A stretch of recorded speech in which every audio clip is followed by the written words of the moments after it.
Em um casamento marcado por amor e planejamento cuidadoso, uma mãe mimada causa tumulto ao sentir que não recebeu a atenção merecida.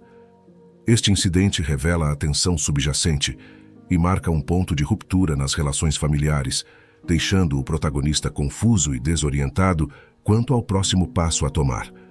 Veja a história completa a seguir. Minha mãe mimada arruinou meu casamento, saindo dele com toda a sua família depois de não receber atenção suficiente pelo modo como o casamento foi organizado. Mas apesar do fato de ela não ter feito nada para ajudar com este casamento, ela ainda se sente no direito de todo o louvor e a glória. E honestamente, estou tão cansado dela e agora realmente não sei o que fazer. Aqui está o que aconteceu. Quando tive meu casamento há 5 anos, decidimos realizá-lo na casa da mãe da minha esposa. Decoramos o jardim e ficou mágico. Conseguimos ter um casamento deslumbrante no jardim com cerca de 100 convidados e foi relativamente barato no grande dia. Enquanto nos preparávamos, minha mãe mimada estava zumbindo, fazendo uma completa inconveniência de si mesma, tentando mudar como as mesas estavam arranjadas e alocadas, e incomodando tanto minha esposa quanto eu enquanto estávamos nos preparando para a cerimônia. Nossa amiga, que era a gerente não oficial do casamento, estava fazendo o possível para mantê-la satisfeita e também impedi-la de incomodar as noivas. Quando chegou a hora dos discursos, mencionei as pessoas que ajudaram especificamente e as pessoas que faziam parte do grupo de casamento. Minha irmã foi mencionada porque fazia parte do grupo de casamento e minha sogra também foi mencionada por financiar parcialmente o casamento, além de hospedá-lo em sua casa.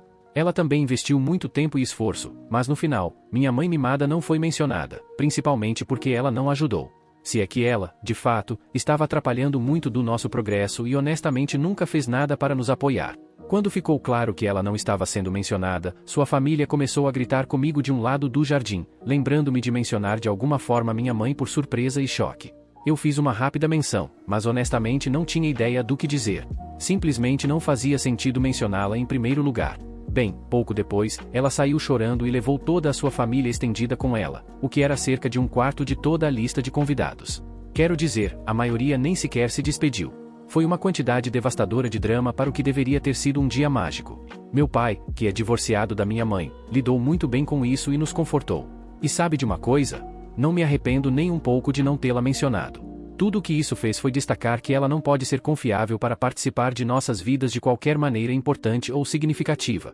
O relacionamento nunca mais foi o mesmo desde então, especialmente porque ela se recusou a pedir desculpas à minha esposa. Mesmo tentando comparar seu comportamento com o da minha esposa, que fica retraída em reuniões de família dela, já que, por algum motivo, toda a família estendida tende a fingir que ela não existe.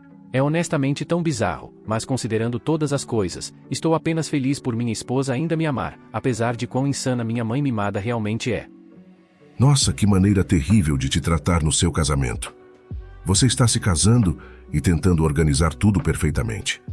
Enquanto isso, sua mãe está literalmente tentando mexer nas coisas e basicamente mudar o seu casamento de tal maneira que ela está apenas sendo um incômodo para todos ao redor. Você trabalhou duro nisso, assim como sua sogra e sua esposa. Olhe como ela reagiu quando você não a mencionou de alguma forma significativa. Ela sai chorando e então toda a família dela se levanta e sai com ela. Parece que ela, na verdade, não se importava com o casamento, mas sim só queria atenção. E isso, na minha opinião, é muito desrespeitoso. Agora, vamos para a próxima história. Karen mimada chama a polícia porque não gosta do fato de eu sair em horários que ela considera estranhos. Ela chega até a afirmar que estou vendendo substâncias ilegais pelo bairro e que eu devo ser detido a todo custo. Mas uma vez que ela foi desmentida e ficou claro que ela estava completamente mentindo, ela me deu um tapa no rosto em retaliação, resultando na sua prisão por agredir um jovem. Aqui está o que aconteceu. Então, sou um jovem de 16 anos da Sérvia e moro no prédio ao lado do da minha avó. Nossos prédios são divididos em várias entradas. Estranho, mas cada entrada funciona como seu próprio prédio, como se apenas compartilhássemos paredes e você não pudesse sair de uma entrada para chegar a outra sem sair do prédio.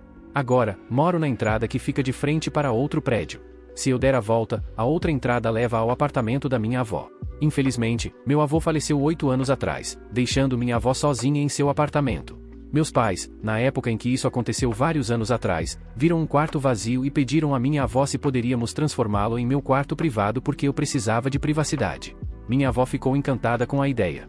Depois de discutir comigo, fizemos o quarto. Como segui as regras da minha avó e a ajudei, não passava todo o meu tempo na casa dela.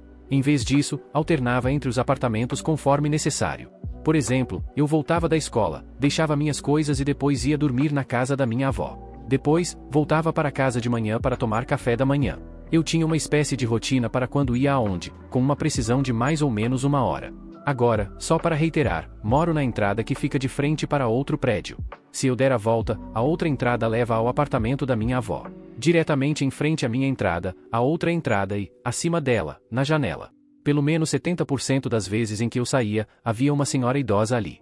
Ela sempre me olhava de maneira um tanto carrancuda enquanto eu passava e às vezes eu dava uma olhada nela, mas eu estava com fones de ouvido e muitas vezes usava um moletom, então apenas a ignorava. Quando eu tinha o segundo turno, geralmente chegava em casa por volta das 20h20 depois, na casa da minha avó, por volta das 22h30, embora às vezes houvesse exceções. Agora, essa mulher quase sempre estava lá, mas nunca me incomodou de verdade. Quero dizer, por que me incomodaria? Eu só a via talvez por 20 segundos por dia. Bem, uma vez, quando estava saindo de casa para ir à casa da minha avó sem fones de ouvido ou um moletom, ela finalmente disse algo que honestamente nunca vou esquecer. Ela olha para mim e diz: "Você está saindo para ficar drogado de novo." Eu olhei para ela e disse: "O que você disse para mim? Todo dia você sai com um moletom na cabeça no meio da noite e eu posso ver claramente o que você está fazendo." Eu então olhei para ela e disse: "O que você acha que estou fazendo?" E ela respondeu dizendo que eu estava negociando alguma substância. Ela então exigiu saber o que eu tinha na mochila. Mas eu disse a ela: "Bem, não é da sua conta, mas tem um laptop e equipamentos." Mas essa cenoura não estava disposta a aceitar isso. Ela me olhou e disse: "Acho que são substâncias ilegais. Abra e me deixe ver agora mesmo." Mas me recuso a fazer isso. Disse a ela: "Me deixe em paz." E eu simplesmente me afastei. Agora, no dia seguinte, ela estava me esperando do lado de fora da entrada. Ela me disse: "O que tem nessa bolsa?" Eu olhei para ela e disse que você é uma psicopata. Ela então disse que se eu não contasse para ela, ela ia chamar a polícia. Então eu respondi dizendo: "Chame quem você quiser, estou indo embora." E eu saí enquanto ela ainda estava gritando comigo. No dia seguinte, 2 policiais estavam me esperando do lado de fora da porta com a Karen. A Karen então disse que é ele é o traficante local. Eu os olhei e disse: "O que está acontecendo?" O primeiro policial disse que receberam um relatório de que estava ocorrendo tráfico de substâncias ilegais aqui. Eu então olhei para o segundo policial e disse: "Isso é de verdade?" E eles confirmaram que, mesmo que parecesse absurdo, eles tinham que verificar. Eu então apenas disse a ele: "Ok, podem me revistar e me deixar ir embora?" Então o primeiro policial disse: "Vamos revistá-lo, mas não o deixaremos ir imediatamente porque a senhora disse que viu você negociando." Eu disse a eles que essa senhora é louca. Mas sabe de uma coisa? Façam o que tem que fazer. Só quero que isso acabe logo. O primeiro policial me revistou enquanto a Karen gritava que eu era traficante. O segundo policial me perguntou quantos anos eu tinha e se eu tinha identidade. E eu disse a ele que literalmente fui até o prédio ao lado. Eu nem tenho uma carteira. Posso ir ao meu apartamento buscá-la? Até mesmo deixarei minha mochila com o laptop como garantia de que voltarei.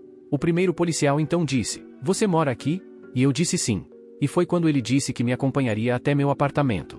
Mas não entraria. Bem, quando voltei ao meu apartamento, meus pais perguntaram o que eu havia esquecido. Eu disse: "Você pode pegar minha carteira com minha identidade dentro? Quero comprar um suco", o que aliás eu realmente queria fazer. Mais tarde, voltei ao policial e meus pais ainda não tinham percebido nada até então. Voltamos para fora e mostrei minha identidade, que estava válida. O segundo policial explicou que não havia nada na mochila e que eu não havia causado problemas. A Karen então disse que sei que ele tem algumas substâncias. Eu vi ele. Eu então disse a ela: Onde você me viu?" E neste ponto, a Karen cometeu um erro apontando para um lugar embaixo da câmera. Eu então disse a ela: "Ok, quando foi isso?" A Karen então deu a data exata em que ela achava que me viu fazendo algo suspeito. Então olhei para ela e disse: "Ótimo, podemos verificar as câmeras." Percebendo que seu plano falhou, a Karen fez a única coisa sensata: ela me deu um tapa no rosto. Bem, para encurtar a história, o primeiro policial a algemou e a colocou no carro enquanto a cenoura gritava alto. Agora, um pequeno detalhe sobre mim: eu tenho muitas espinhas, então se você me dá um tapa, eu acabo sangrando um pouco, o que fez parecer muito pior do que realmente foi, porque honestamente mal senti o tapa. O primeiro policial foi e informou meus pais. Eles saíram e minha mãe limpou o sangue enquanto meu pai conversava com a polícia.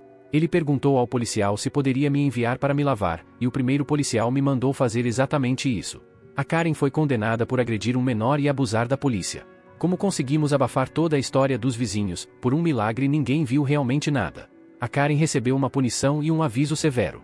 Agora, essa Karen não foi para a prisão, mas recebeu um aviso bastante sério de que se fizesse algo pior comigo, receberia uma punição muito pior. Mas mesmo depois desse incidente, ainda podia ser vista no seu lugar habitual ao lado de uma janela, me encarando toda vez que eu passava. Se gostou do vídeo, não se esqueça de deixar o like e se inscrever para não perder as próximas histórias. Até a próxima!